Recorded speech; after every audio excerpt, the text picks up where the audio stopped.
Hi. Unreported, Saturday saw a large demonstration organised by the Democratic Football Lads Alliance, ostensibly against grooming gangs under the slogan, Protect Our Children. Although, of course, it was aimed at only one particular group of grooming gangs, with chance of who the fuck is Allah being a dead giveaway. It was the same demographic as the Tommy Robinson marches, his name chanted once again through the streets of central London as a large crowd marched with Union Jacks and banners. In opposition, pushed away by the police for their own protection, a small group of anti-fascists, presumably from one leftist outfit, waving red flags, with once again the Ultraright having the run of the streets for the afternoon.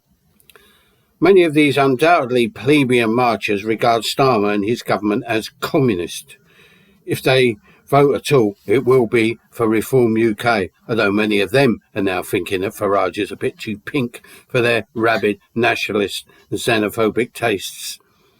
Saturday was just another weekend when the Ultraright took to the streets, usually in smaller numbers, but with the likes of the Tommy Robinson mobilisations, Saturday's protests and the numbers can be huge and look set to grow in this toxic atmosphere fueled by the migrant crisis. Electorally, there has only been one major gainer who, according to opinion polls, are set to take over as the next government, Reform UK. But there's also an alarming and as of yet another unreported growth of ultra-right mobilisation, large motorcycle gangs such as We Are the Shield and Rolling Thunder.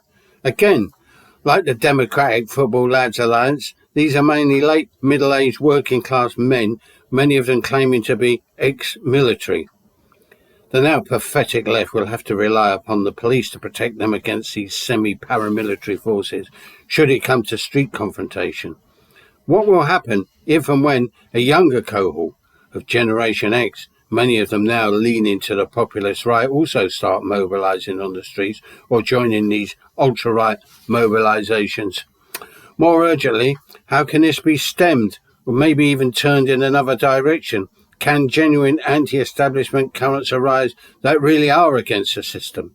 After all, why defend this present decaying system that has prepared the growth for the ultra and populist right? Bye.